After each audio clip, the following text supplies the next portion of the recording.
हर कदम पर बढ़ते ही चलते हैं हम। Good afternoon to all, honourable principal sir, respected teachers and all students. मैं नितिन कक्षा 12वीं का छात्र महाराणा प्रताप हाउस की इस बाल सभा में आप सभी का स्वागत एवं अभिनंदन करता हूँ तथा ये उम्मीद करता हूँ कि इस बाल सभा में मनोरंजन के साथ साथ हम आप लोगों को एक सीख भी दें। इसी के साथ मैं चाहूँगा कि मेरे को एंकर से मैं आपको इंट्रोड्यूस करूँ। नमस्कार, जय हिंद आदर और यहाँ पर उपस्थित सभी श्रोताओं, मैं खजान भट्ट कक्षा 12वीं का छात्र आप सभी का महाराणा प्रताप हाउस के प्रथम सत्र की द्वितीय बाल सभा में हार्दिक स्वागत एवं अभिनंदन करता हूँ। यह तो सर्वविदित है ही कि किसी भी कार्यक्रम को प्रारंभ करने से पूर्व हम माँ शारदे के चरणों की वंदना करते हैं। तो अब मैं आवाज दूंगा महाराणा प्रताप हाउस के छात्र एवं छात्राओं को उनकी सरस्वती वंदना के लिए। सरस्वती वंदना से पूर्व मैं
हो ही चुका है, तो अब मैं बुलाना चाहूंगा शिफा को उनकी पोएम के लिए, जिसके पूर्व मैं आप लोगों से एक प्रश्न पूछना चाहूंगा।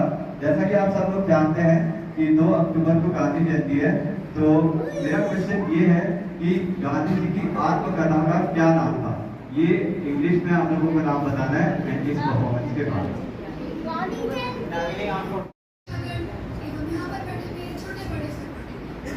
शिफा कक्षा 9 की छात्रा आप सभी के समक्ष एक कविता लेकर उपस्थित हूँ, जिसका शीर्षक है बाबू तेरा हिंदुस्तान। बाबू तेरा हिंदुस्तान याद रखे तेरी पहचान, नोटों में है तेरी फोटो, फोटो में है तेरा नाम। बच्चे जपते सुबह शाम, नेता भी करे काम, सारा देश करे प्रणाम। छिपा तुझ में हिंदुस्तान, आजादी तूने दिलाई थी, अंग्रेजों को धूल तूने चटाई थी। ना बम फोड़ा ना बंदूक चलाई, अंग्रेजों की हुकूमत की हुई विदाई। तू भारत की गौरव गाथा, तू भारत का है अभिमान, पर भारत का भाग्य विधाता, बना स्वतंत्रता की पहचान। शक्तिशाली निर्भय मन, बोला मोहन महान, अंग्रेजों भारत छोड़ो तब तो भी काफी थी। तूने अपने कर्मों से कर दिया सबको निहाल, राष्ट्रपिता तुझे प्रणित, हिंदुस्तान की तू पहचान। धन्यवाद।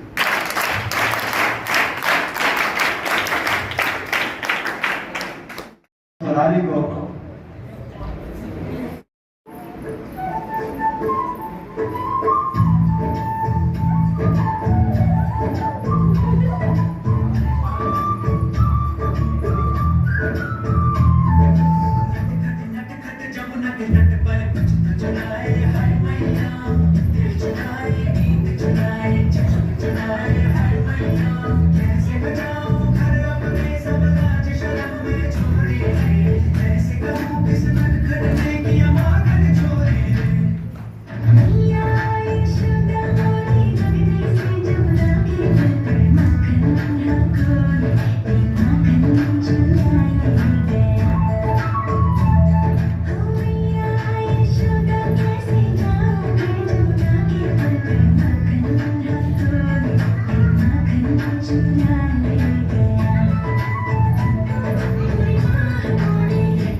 और हाथ हवा में लहरते हैं।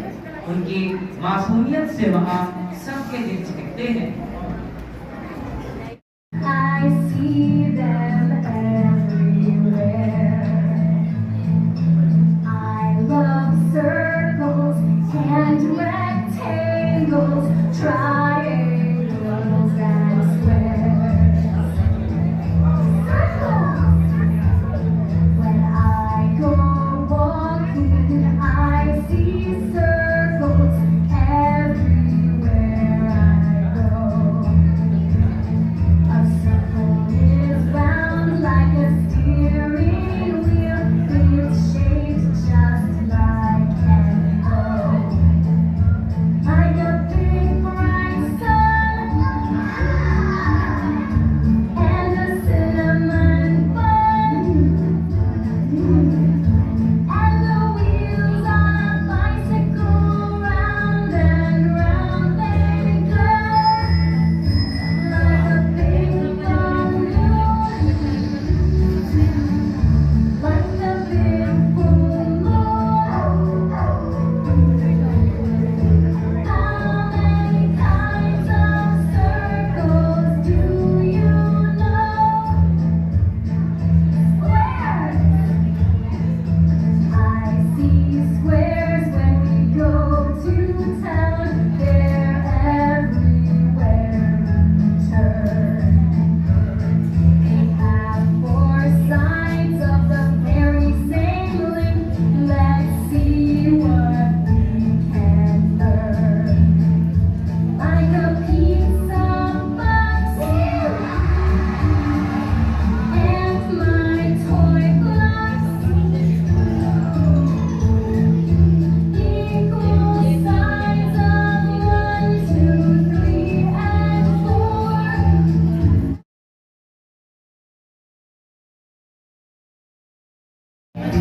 Two sides long and 2 sides short. They're shaped just like a book. Like my front door and the rug on my floor. Like a bridge, like a brick, like a bed, like my stereo. Like a Kleenex box and my grandfather's clock. छात्र एवं छात्राओं को उनके act के लिए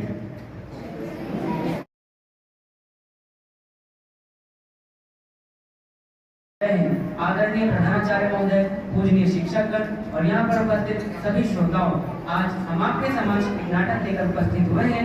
इसका शीर्षक है एआई का हमारे जीवन पर प्रभाव। इस नाटक के माध्यम से हम आपको बताएंगे कि क्या सचमुच एआई ने हमारे सोचने की क्षमता को क्षीण कर दिया है और क्या एआई के हमारे जीवन पर दुष्परिणाम हो सकते हैं। नाटक प्रारंभ करने से पूर्व मैं आपको बताता चलूं, यह नाटक महाराणा प्रताप के छात्रों द्वारा ही लिखा गया है। आइए नाटक की ओर चलते हैं। दृश्य 1, पर्दा उठता है। एक विद्यालय में कक्षा में टीचर प्रवेश करती है। Good morning students. क्या आप सभी को याद है कल हमने आपदा प्रबंधन के बारे में दे रही हूँ। कल सब लोग अपना अपना असाइनमेंट पूरा कर जाएंगे, ओके? अब हम क्लास आगे कंटिन्यू करते हैं। इस प्रकार टीचर पढ़ाना जारी रखती है और कुछ समय बाद कक्षा समाप्त हो जाती है। तब तो मैं सो रहा था। अरे बोल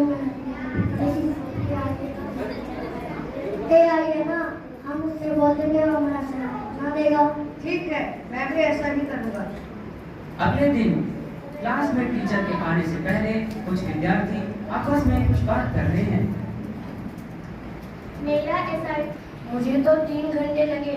मैंने भूस्खलन पर लिखा है, लिखते लिखते तो मेरे हाथ में दर्द भी होने लगा।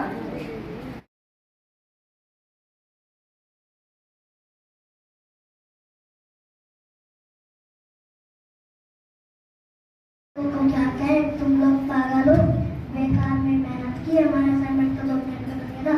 ये ना हमने उसने हमारा असाइनमेंट बनाया। बच्चे आपस में कुछ बात ही कर रहे थे कि तभी कक्षा में टीचर का प्रवेश होता है। Good morning students. सबने अपना अपना असाइनमेंट पूरा कर लिया? सब बच्चे अपना अपना असाइनमेंट मेरे को दे दें। इस प्रकार बच्चों द्वारा बनाए गए असाइनमेंट टीचर चेक कर रही है। मैं एक से क्वेश्चन पूछती हूँ, तब आंसर देना, तब पता लगेगा। कनिष्का, जैसे तुमने भूकंप के ऊपर असाइनमेंट बनाया था, तो तुम्हें पता है भूकंप क्यों आता है? धरती के नीचे टेक्टोनिक प्लेट्स के टकराने से भूकंप आता है। Very good. आदित्य, जैसे तुमने भूस्खलन में असाइनमेंट बनाया था, तो तुम्हें पता है भूस्खलन से बचने के लिए हम क्या कर सकते हैं कि भूस्खलन ना हो? वैभव, तुम्हारा असाइनमेंट बाढ़ के ऊपर था, तो तुम्हें पता है बाढ़ क्यों आती है?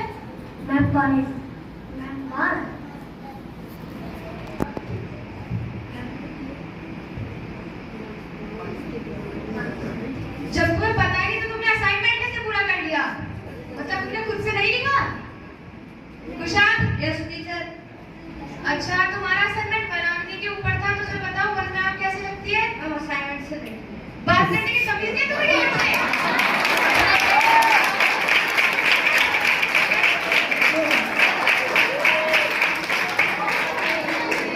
अगर असाइनमेंट से देखना होता तो क्यों पूछती मैं तुमसे? वरना कितना कुछ है नहीं, निकम्मे हो। चलो दोनों क्लास से बाहर जाके खड़े हो जाओ। इस प्रकार जिन मीटिंग के लिए इकट्ठे हुए हैं, तो मेरे पास आप सभी के लिए एक टास्क है। मैं आप सभी को एक सॉफ्टवेयर बनाने के लिए दे रहा हूँ, और वो सॉफ्टवेयर ऐसा होगा जिसके द्वारा हम आफ्टर 30 डेज का वेदर फोरकास्ट चेक कर सकें। तो आप सभी जाइए, अपनी रिसर्च कीजिए और पूरी मेहनत और लगन के साथ इस प्रोजेक्ट को पूरा कीजिए। Thank you. मीटिंग और सॉफ्टवेयर बनाता हूँ, कौन सा बस को पता चलेगा, ऐसा ही करता हूँ। इस प्रकार वे अपना प्रोजेक्ट एआई के माध्यम से बनाना शुरू करते हैं। एआई के द्वारा बनाया गया प्रोजेक्ट लेकर अगले दिन वे अपने बॉस के पास जाते हैं। Good morning sir. Good morning Pawan. Sir मैंने प्रोजेक्ट बना दिया सर, जो आपने दिया था सर, आपसे चेक कर सकते हैं। वाह, प्रोजेक्ट तो तुमने बहुत अच्छा बनाया है। बहुत अच्छा प्रोजेक्ट है पवन। मैं ये देखकर बहुत खुश हुआ कि तुमने इसको इतनी जल्दी कंप्लीट कर लिया, और इसी खुशी में मैं आज तुम्हें शाम को अवार्ड सेरेमनी में अवार्ड से सम्मानित करूंगा। Thank you sir. पवन के इतने अच्छे प्रोजेक्ट को देखकर बॉस ये निश्चय करते हैं कि उन्हें शाम को अवार्ड दिया जाए। अब शाम को पवन को अवार्ड दिया जा रहा है। एक बार उनके लिए क्लैप कर दीजिए। आप अपना ये अवार्ड लीजिए। Thank you sir, thank you very much. आप सभी को पवन से सीखना चाहिए, इन्होंने इतनी मेहनत की। अगर आप सभी के कोई क्वेश्चन है तो आप पवन से पूछ सकते हैं। सर मेरा आपसे एक सवाल है, मैं ये जानना चाहता हूँ कि आपने इस सॉफ्टवेयर में कौन सी प्रोग्रामिंग लैंग्वेज यूज की है? सर मैंने इसमें जावा प्रोग्रामिंग लैंग्वेज का इस्तेमाल किया है sir. Okay, thank you sir. Pawan sir, मेरा भी आपसे एक क्वेश्चन है। पूछिए सर।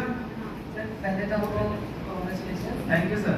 और सर मेरा क्वेश्चन ये है कि सर आपने इतने हार्ड काम किया है, तो आपने इस सॉफ्टवेयर को बनाने में जो लॉजिक यूज़ किया है वो क्या है सर?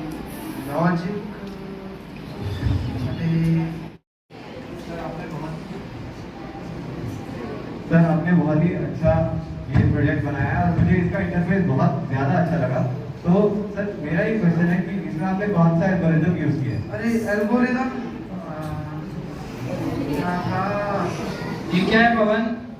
तुम सवालों के जवाब क्यों नहीं दे पा रहे? अगर तुमने इसको बनाया तो सर मैं बात करना चाहूँगा सर। कहो। सर मुझे ऐसा लगता है कि पवन सर ने इसको अपनी मेहनत से नहीं बनाया सर। आजकल क्या है का ज़माना है, सर ने उसी का यूज़ करके तो नहीं सर, मैं लगता तो मुझे भी कुछ ऐसा ही है। सर अगर ऐसी बात है तो आप हमारे क्वेश्चंस का आंसर क्यों नहीं कर पा रहे सर? बताओ पवन, तुम्हारी चुप्पी का मैं क्या मतलब समझूं? इसका मतलब तुमने एआई से बनाया है, तुमने मेरे भरोसे का गलत फायदा उठाया, तुम इस सम्मान के योग्य नहीं हो। वापस करो ये अवार्ड और दफा हो जाओ इस कंपनी से। आजकल तुम मेरे को दिखने नहीं चाहिए। Get out. पवन के एआई द्वारा प्रोजेक्ट बनाने पर और उनके साथियों द्वारा सवाल करने पर पवन उनका जवाब नहीं दे पाए और यह देखकर बॉस ने उन्हें अपनी कंपनी से ही निकाल दिया। दृश्य 3, एक प्रतिष्ठित और प्रसिद्ध कवि राजीव नयन तरंग, जिन्होंने लोगों के बीच अपनी कविता को सुनाकर बहुत ही जल्द प्रसिद्धि प्राप्त कर ली है। इनके ऊपर एक दिन में 10 कविता लिखने का भी रिकॉर्ड दर्ज है।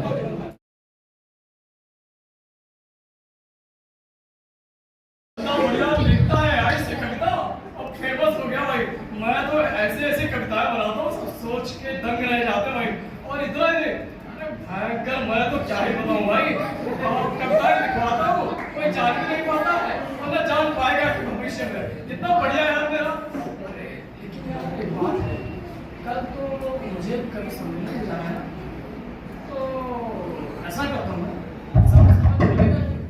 AI से 2 मिनट में लिखवा दूंगा।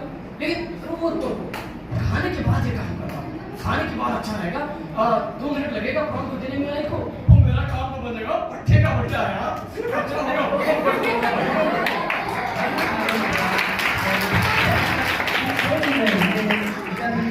बेटी आकर उनसे अपना मोबाइल मांगने लगती है।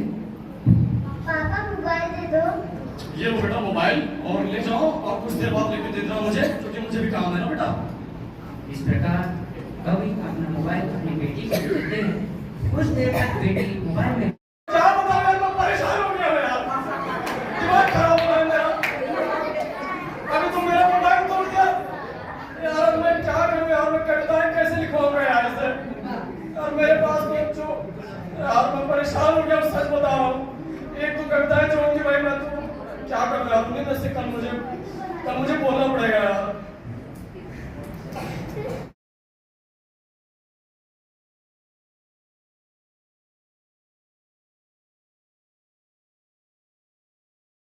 इस कवि सम्मेलन को सुनने आए सभी साहित्य प्रेमियों का मैं यहाँ स्वागत करता हूँ। आज का एक कवि सम्मेलन बहुत ही खास है, क्योंकि आज हमारे बीच एक बहुत ही प्रतिष्ठित कवि राजीव नयन तरंग जी आए हुए हैं, जो ऐसी उत्कृष्ट कोटि की कविताएं लिखते हैं जिन्हें सुनकर आप अभिभूत हो जाएंगे। तो चलिए ज्यादा समय ना गवाते हुए please welcome poet Rajiv Nayan तरंग ऑन द स्टेज।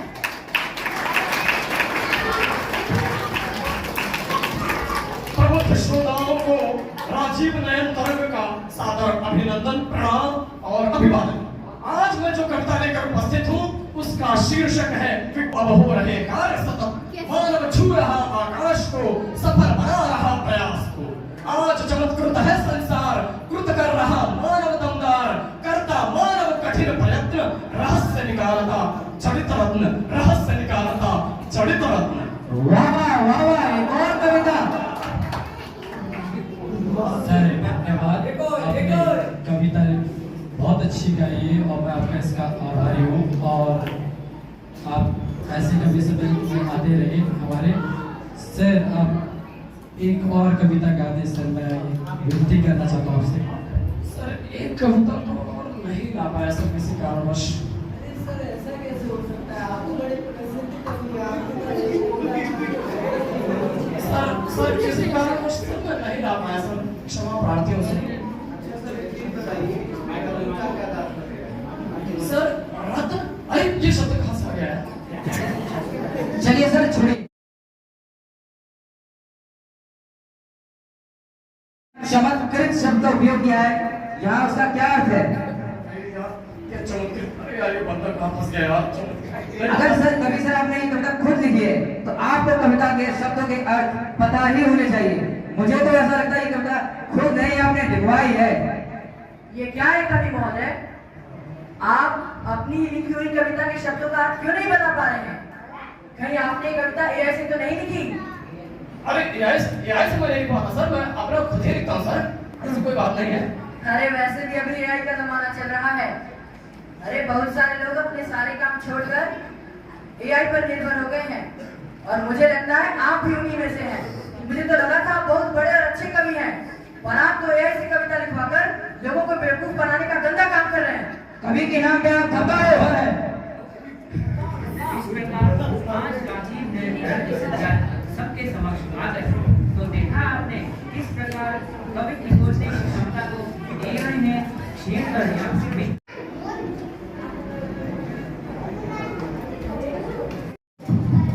खजान के इस भजन के बाद क्या परफॉर्मेंस हो सकती है? आप कोई गैसेस?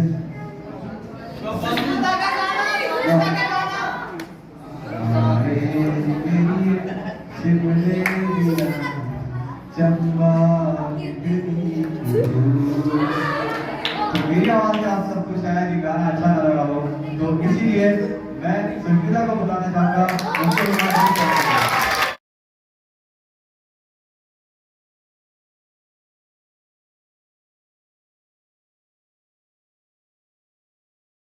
अब मैं प्रिंसिपल सर के बिहाफ पर धर्मेंद्र सर को बुलाऊंगा, परंतु उससे पहले मैं ईश्वर से हम सभी के लिए एक कामना करना चाहता हूँ। आज के दिन ईश्वर से यही है आह्वान, आज के दिन ईश्वर से बस यही है आह्वान कि आप सभी के चेहरे पर यूं ही सदैव बनी रहे मुस्कान।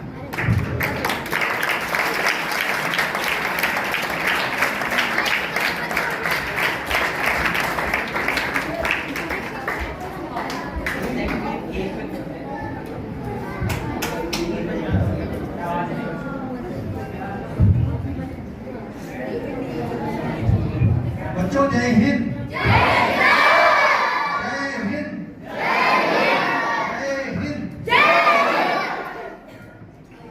भैया जी कैसे बैठेंगे? देखो हाउस में अच्छी प्रकार से बैठा, ठीक है। बीच में संगीत को बार बार करना पड़ रहा था, उनको आपको सराहना देनी चाहिए। वो कितनी मेहनत से उन्होंने प्रयास किया है, वो आपको शांतिपूर्वक सुनना चाहिए, ठीक है। मेरे पास भी एक आधे बच्चे बीच बीच में बोलते रहते, मैं डिस्टर्ब होता था। तो बच्चों को ये कि आज का ये आपका जो माना प्रताप हाउस है बहुत अच्छा कर रहा है। आपने देखा पहली बात सुंदर थी, तो इस हाउस के लिए मैं देख रहा हूँ कि बहुत ही चाहे इनकी बाल सभा हो या सुबह के कार्यक्रम हो, सभी कुछ इनका बहुत अच्छा रहता है। और सबसे पहले मैं आ रहा हूँ वंदना के कार्यक्रम, और वंदना भी मैंने एक बात अच्छी करता सुनाई। तीसरे नंबर पर अमन पीर का गीत था और ए मेरे दिले नादा, ये गीत कभी मुझे बहुत पसंद था। ए मेरे दिले नादा मैं बहुत सुना करता था इसको, और राग आधारित गीत है। राजकुमार सर ने बहुत मेहनत की इस गीत पर, और अमन पीर को बहुत बहुत धन्यवाद इसके लिए। उसने बहुत मेहनत की अमन पीर को, और बहुत अच्छा गीत है। इसके बाद सोनाली ने नृत्य किया। देखिए जो कंप्लीट ब्लाइंड होते हैं, विमन होते हैं, उनके लिए समस्या होती है कि वो किस प्रकार से हर नृत्य के स्टेप होते हैं, हर जो भी गीत प्रस्तुत किया जा रहा है उस गीत का हर एक भाग का एक स्टेप होता है। तो हर शब्द के लिए स्टेप बनाए गए हैं। वहाँ पर ब्लाइंड की बड़ी समस्या होती है। सुबह के टाइम पर जब मैं पीटी में आता हूँ, वो नरेश सर जब पीटी कराते हैं, तो वहाँ पर बच्चों को बताना बड़ा मुश्किल होता है कि किस प्रकार से कदम लेफ्ट उठाना, राइट उठाना और कितना उठाना है। तो वीवन के लिए नृत्य बहुत मुश्किल होता है, लेकिन बहुत अच्छा किया सोनाली को, और शुभकामना है। इन बच्चों ने बहुत सुंदर किया था और बड़ी मेहनत थी बच्चों के साथ। इसके बाद अगले जो था नाटक था, नाटक एआई के प्रभाव पर था। आप लोग जानते हैं कि एआई का प्रभाव दिन प्रतिदिन बढ़ता जा रहा है। कौन सा दिवस मनाया जाता है आज के दिन, यानी 21 सितंबर? आज अंतरराष्ट्रीय शांति दिवस आ रहा है। ये राजन को पहली चॉकलेट जा रही है, राजन को अंतरराष्ट्रीय शांति दिवस। ये भी इसी हाउस का, इसको भी बहुत बधाई। अच्छा, दूसरा प्रश्न एक और राजन को मैं नहीं दूंगा क्योंकि राजन को एक बार मिल गई। दूसरा प्रश्न एक और, आज एक दिवस और मनाया जाता है 21 सितंबर, कौन बताएगा? बहुत महत्वपूर्ण दिवस है 21 सितंबर। बहुत ये राजन तुम बताओ 21 सितंबर को कौन फहीम। एक दिवस और मनाया फहीम फहीम फहीम आ जाओ। सर शायद इस दिन और जो रात को बराबर वाली बात नहीं बेटा इस दिवस राजन बताएगा, लेकिन इसको इच्छा यानी जो हमारे बुजुर्ग लोग होते हैं उनको क्या होता है कि भूलने की समस्या होती है। अब वो क्या होते हैं जब उम्र अधिक हो जाती है 60 के बाद तो भूलने लगते हैं। तो इसकी जागरूकता का दिवस है अल्जाइमर्स दिवस, ठीक है। तो ये वर्ल्ड विश्व अल्जाइमर्स दिवस कहलाता है और विश्व शांति दिवस, ये 2 दिवस है। ये दूसरी चॉकलेट भी राजन को जा रही है और दोनों ये चॉकलेट भी यही हाउस ले गया है। इस हाउस को मेरी तरफ से बहुत बहुत धन्यवाद, बहुत बहुत शुभकामनाएं इनके सभी टीचरों को उनकी मेहनत के लिए। आज दूसरी बात सभा थी, बहुत बहुत धन्यवाद। सभी बच्चों को मेरा बहुत बहुत प्यार, इतनी मेहनत करते हैं। बस आप लोगों से ये विनती है आप लोग इनको प्रोत्साहित करें, बीच में क्या शोर ना करें।